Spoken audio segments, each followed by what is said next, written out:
Hi friends, మనిషి మెదడు ఒక అద్భుతమైన కంప్యూటర్. కానీ ఆ మెదడులోని నాడి కణాలు దెబ్బతింటే మనిషి నిశ్చలమైపోతాడు. అయితే ఇప్పుడు శాస్త్రవేత్తలు ఒక వింత టెక్నాలజీని కనిపెట్టారు. మన మెదడులోని న్యూరాన్లతో నేరుగా కమ్యూనికేట్ చేయగలిగే ఆర్టిఫిషియల్ న్యూరాన్లను వారు సృష్టించారు. ఒక మిషన్ మనిషి మెదడుతో మాట్లాడటం ఏంటి? ఆ వింత ఆవిష్కరణ ఏంటో ఇప్పుడు చూద్దాం. ఈ పరిశోధనను అమెరికాలోని నార్త్ వెస్టర్న్ యూనివర్సిటీ శాస్త్రవేత్తలు నిర్వహించారు. ప్రొఫెసర్ మార్క్ సి హెర్సా, వినోద్ కే సాంగ్వాన్ నేతృత్వంలోని టీం ఈ కృత్రిమ న్యూరాన్లను తయారు చేశారు. దీనికి సంబంధించిన పూర్తి వివరాలు ప్రతిష్టాత్మక నేచర్ నానో టెక్నాలజీ జర్నల్లో ప్రచురితమయ్యాయి. ఈ కృత్రిమ న్యూరాన్లు మామూలు సిలికాన్ చిప్స్ లాగా గట్టిగా ఉండవు. ఇవి మెదడులోని నాడి కణాల్లాగే మెత్తగా వంగే గుణం కలిగి ఉంటాయి. శాస్త్రవేత్తలు వీటిని తయారు చేయడానికి గ్రాఫిన్, మాలిబ్డమ్ డైసల్ఫైడ్ వంటి అత్యంత సున్నితమైన మెటీరియల్స్తో కూడిన ఎలక్ట్రానిక్ ఇంక్స్ వాడారు. వీటిని 3D ప్రింటింగ్ ద్వారా తయారు చేయడం విశేషం. ఇవి అచ్చం మన మెదడులోని న్యూరాన్లు పంపే విద్యుత్ సంకేతాల్లాగే ఉత్పత్తి చేయగలవు. పరిశోధనలో భాగంగా శాస్త్రవేత్తలు ఎలుక మెదడులోని నాడి కణాల్ని తీసుకొని ఈ కృత్రిమ నాడీ కణాలతో అనుసంధానించారు.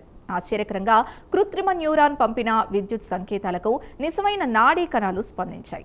అంటే ఒక ఎలక్ట్రానిక్ పరికరం పంపిన సందేశాన్ని మన మెదడు అర్థం చేసుకుందన్నమాట. ఇలాంటి అనుసంధానం జరగడం సైన్స్ చరిత్రలోనే ఒక మైలురాయి.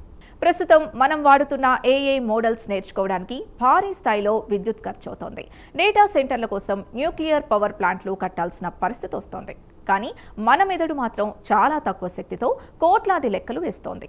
ఈ కృత్రిమ న్యూరాన్ టెక్నాలజీని వాడటం ద్వారా భవిష్యత్తులో అత్యంత తక్కువ విద్యుత్తో పనిచేసే పవర్ఫుల్ సూపర్ కంప్యూటర్లను తయారు చేయవచ్చని శాస్త్రవేత్తలు చెబుతున్నారు. ఈ ఆవిష్కరణ వైద్య రంగంలో కొత్త విప్లవం తీసుకురాబోతోంది.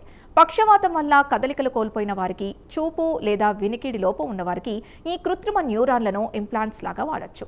ఇవి దెబ్బతిన్న న్యూరాన్ల స్థానంలో చేరి మెదడు నుంచి వచ్చే సంకేతాల్ని శరీర భాగాలకు చేరవేస్తాయి. అంటే మెదడుకి యంత్రానికి మధ్య ఒక ఖచ్చితమైన వంతెన ఏర్పడుతుందన్నమాట. చూసారుగా సైన్స్ ఎలా అసాధ్యాన్ని సుసాధ్యం చేస్తుందో.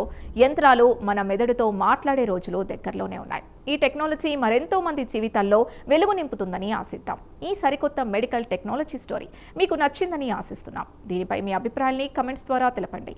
వీడియో నచ్చితే లైక్ చేసి ఛానల్ని సబ్స్క్రైబ్ చేసుకోండి.